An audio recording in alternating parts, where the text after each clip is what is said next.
የኢራኑ መንፈሳዊ መሪ አያቶላ አሊ ሐሚኒ መገደላቸውንና አስክሬናቸው መገኘቱን አንድ ከፍተኛ የእስራኤል ባለስልጣን ለሮይተርስ የዜና ወኪል ገልጸዋል።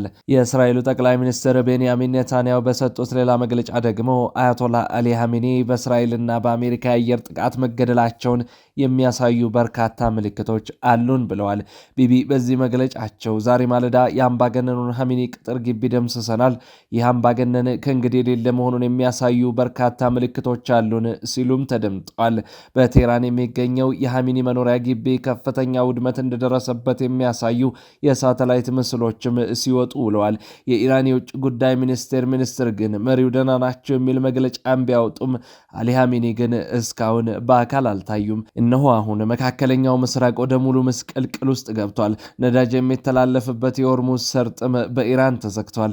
የዓለም ጉሮሮ የሚባለው ባቤል መንደብ ደግሞ በአረቡ ዓለም የኢራን ወዳጅ በሚባሉት ሁቲዎች ተጠርቅሟል። የዚህ ሁሉ ምስቅልቅል ተራዛሚ ጉዳት አፍሪካንም ኢትዮጵያንም በጥቅሉ ዓለምን የሚያናውጥ ይመስላል።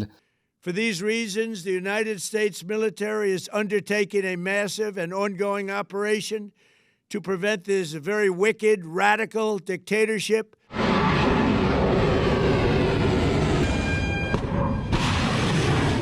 ויבטיח את עתידו. העם האיראני על כל חלקיו, הפרסים, הכורדים, האזרים, הבלוצ'ים, האפחזים וכל שאר אזרחי האומה הנפלאה הזאת. የጥንቱ የፋርስ ስልጣኔ ወራሽ ነኝ የምትለው ኢራን አዚቴክ ከተባለ መንግስት በነበረበት ግዛት ላይ በቅላ የ20ኛውና 21ኛው ክፍለ ዘመን የሰው ልጆች ስልጣኔ መሪ ከሆነችው አሜሪካ ጋር ላስጨራሽ ፍልሚያ ውስጥ ናት። እስራኤላውያን አብዝተው በሚያከብሯት ዕለተ ቅዳሜ በኢትዮጵያ የዘመን ቀመር የካቲት 21 ቀን 2018 ዓ.ም ሲተኮስ የዋለ ከኒኩሌር ዝቅ ያለ ሁሉ መሳሪያ የኢራን መጥፊያ እንዳይሆን የሰጉ በርክተዋል። የፋርስ ስልጣኔ ጌታዋ የነ ንጉስ ዳሪዮስ ዙፋኗ የአርያኖቹ ምድር የዞሮአስተሪያን አድባር የሺያ እስላሞች መዲና የአያቶላዎች ሀገር ልበተራራዋ ኢራን ግን እጅህን ስጣለኝ ብላ በመገረም ዙሪያዋን በከበቧት አረቦችና እስራኤል በምትባለው ጠላቷ ላይ የሚተኮስ ነገር ሁሉ እየፈለገች ስታስወነጭፍ ውላለች። ኢራን አሜሪካን ትልቋ ሰይጣን ትላታለች። ለእስራኤል የሰጠቻት ቅጥያ ደግሞ ትንሿ ሰይጣን የሚል ነው። አሜሪካና ኢራን ጠምንጩ በግሪጎሪያን ካላንደር አቆጣጠር መሰረት በ1979 የቴህራን ሰዎች በዋሽንግተን የሚወዱትን ንጉስ አባረው እስላማዊ አብዮት ማቀጣጠላቸውን ተከትሎ ነው። ከዚያ በኋላ በተለይ አሁኑ ኢራን አድራጊ ፈጣሪ ሰው አያቶላ አሊ ሐሚኒ ወደ ስልጣን መምጣታቸውን ተከትሎ የኢራንና የአሜሪካ ጠላትነት ጣሪያ ነካ። ኢራን የኒኩሌር ኃይልን ለጦር መሳሪያ ራማ ታብላላለች መባሉ የነጩን ቤተ መንግስት ሰዎች ሰላም የሚነሳ ሆኖም ቀጠለ።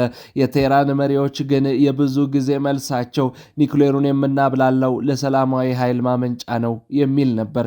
የኢራኑ ቁጥር አንድ ሰው አያቶላ አሊ ሐሚኒ ግን አልፎ አልፎ ብልጭ ልባቸውና ምን ታመጣላችሁ ይላሉ።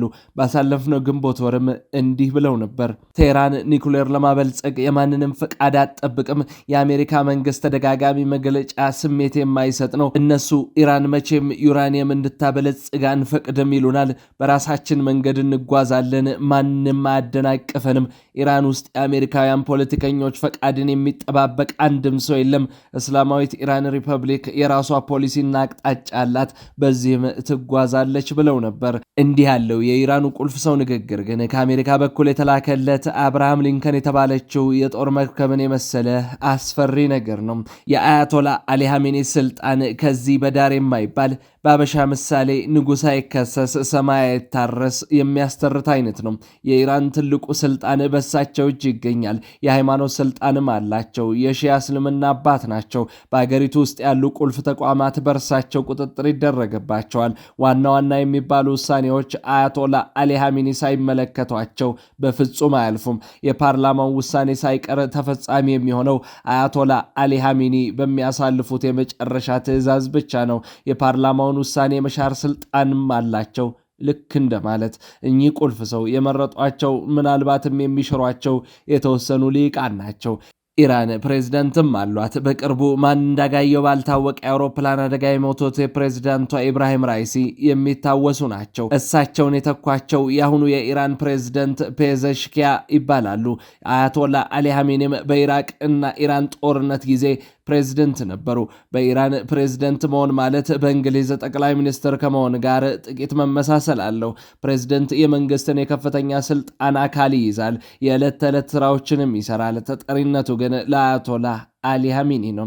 የሚመርጡትም የኢራን ዜጎች ናቸው። የአገሪቱን እስላማዊ ስርዓት ለመጠበቅ እንዲሁም መደበኛ ጦር ሰራዊቱን ለመደገፍ በሚል ከ40 ዓመታት በፊት የተቋቋመው የኢራን እስላማዊ አብዮታዊ ዘብ ደግሞ በዚያች ሀገር ሁነኛው ጉልቤ ነው። አብዮታዊው ዘብ በተለያዩ የሽብርና የመብት ጥሰት ተግባራት ውስጥ ተሳትፏል በሚል አሜሪካ ቀደም ብላ፣ በቅርቡ ደግሞ ካናዳ ሽብርተኛ ብለው ፈርጀውታል። በዚህ ጊዜ በኢራን ውስጥ ዋናው የጦር የፖለቲካና የኢኮኖሚው ኃይል አብዮታዊ ዘቡ ሆኗል። ከሀገሪቱ የበላይ መሪ አያቶላ አሊ ሐሜኒና ከሌሎች ከፍተኛ ባለስልጣናት ጋርም የቅርብ ግንኙነት አለው። የኢራን አብዮታዊ ዘብ ከ190 ሺህ በላይ ወታደሮች እንደሚኖረው ይገመታል። የራሱ የምድር የባህርና አየር ኃይሉንም አጠናክሮ ይዟል። የኢራን ስልታዊ የጦር መሳሪያዎችንም የሚቆጣጠረው ይኸው ኃይል ነው። ከዚህም በተጨማሪ በአገር ውስጥ የሚነሱ ተቃውሞችን ማፈን ዋነኛው ሚና የሆነው ባሲጅ በመባል የሚታወቀው ሚሊሻ ኃይል እንዲሁም የአገሪቷ የኢኮኖሚ አካል ተደርጎ የሚቆጠሩትን ግብረሰናይ ድርጅቶች ከአብዮታዊ ዘቡ ትዕዛዝ ቅንጣት ታክል ዝንፍ ማለት አይችሉም። ይህም ብቻም ሳይሆን አብዮታዊ ዘቡ ከኢራን ውጭ በሚንቀሳቀሰው የጦር ክንፉ አማካኝነት በመካከለኛው ምስራቅ ለሚገኙ አጋር መንግስታትና ታጣቂ ቡድኖች ገንዘብ፣ የጦር መሳሪያ፣ ቴክኖሎጂ፣ ስልጠናዎችን እንዲሁም ምክሮችን በመስጠት ተጽዕኖን ያሳድራል። ይህ የአብዮታዊ ዘቡ ክንፍ ደግሞ ኩድስ ይባላል። አሜሪካ ኩድስ የተሰኘው የኢራን ኃይል ሽብርተኛ ቡድኖችን በመደገፍ እንዲሁም በኢራቅ እና በመካከለኛው ምስራቅ በመቶዎች ለሚቆጠሩ አሜሪካውያንና አጋር አገራት የጦር ሰራዊት አባላት ሞት ምክንያት የሆነ ጥቃት በመፈጸም ትከሰዋለች። በዚህም እንደ አውሮፓውያኑ አቆጣጠር ጥር 3 ቀን 2020 በባግዳድ በፈጸመችው የድሮን ጥቃት የኩድስ ኃይል ዋና አዛዥ የነበሩትን ሜጀር ጀነራል ቃሲም ሶሌይማኒን ገድላለች። ያን ጊዜ የመጀመሪያው የኢራን ሱሪ የተፈታበት አጋጣሚ ነው። በቅርቡ እንዲሁ የአብዮታዊ ዘቡ አዛዥ በእስራኤል ጦር መገደላቸው ይታወሳል። ነገሩ እንደ ኢትዮጵያን አባባል ያናቀፈኝ ድንጋይ መልሶ ከመታኝ ሳይጥል አይተወኝም ሱሪ ሳያስፈታኝ እንዳሉት ነው። ኢራን ሱሪዋን ልትፈታ የቀራት የአያቶላ አሊ ሐሜኒ መገደል ብቻ ነው። እኒህን የኢራን አይን የመጠበቅ ኃላፊነት ደግሞ የአብዮታዊ ዘቡ ነው። ሰሞነኛ መረጃዎች ግን የእሳቸው ሕይወትም አደጋ ውስጥ መሆኑን የሚገልጹ ናቸው። አብዮታዊ ዘቡ መደበኛ ጦሩ ካሉት 230 ሺህ ወታደሮች ያነሱ ወታደሮች አሉት። ነገር ግን ኢራን ከፈጸመቻቸው ወታደራዊ ኦፕሬሽኖች ጀርባ ሁሉ ያለ ዋነኛ ወታደራዊ ኃይል ተደርጎ ይታሰባል። የአብዮታዊ ዘቡ የባህር ኃይልም 20 በመቶ የሚሆነው የዓለም የነዳጅ አቅርቦት የሚያልፍበትን የባህረ ሰላጤ ሀገራትን ከህንድ ውቅያኖስ ጋር የሚያገናኘውን የሆርሙዝ ባህሮች መጠን የመቆጣጠር ኃላፊነት አለው። የዓለምን የነዳጅ ጉሮሮ ጠባቂ መሆኑ ነው። ኢራን ነዳጅ አላት፣ ገዢ ግን የላትም። ኢራን ለ100 ሚሊዮን የተጠጋ ህዝብ አላት፣ ነጻነት ግን የለውም። ኢራን በሶስተኛው ክፍለ ዘመን ዓለም ላይ ስልጡን ከነበሩ አገራት ማለትም ከአክሱም፣ ቻይና ብሎም ሮማ ውስጥ ተጠቃሽ ነበረች። ዛሬ ግን ልትፈርስ ጫፍ ደርሳለች። ህዝቧ ግን ዛሬም ኩሩ ነው። ከአሜሪካና ምዕራባውያን ፊልሞች ራሱን ይጠብቃል። ቤቷን ዘግታ የኒውክሌር ኃይል ተጠቅማ አሜሪካንን ለማስፈራራት የምትጥር አገር ውስጥ በማያልቅ ተስፋ ተሞልቶ ይኖራል። ላለፉት 4 አስርት ዓመታት የኢራን ህዝብ አይንና ጆሮ አያቶላ አሊ ሐሜኒ ነበሩ። ለሰማዩም ለመሬቱም ህይወቱና ተስፋው እሳቸው ነበሩ። በዚህ ሰሞን ግን ሞት እንደ ጥላ እየተከተላቸው ነው።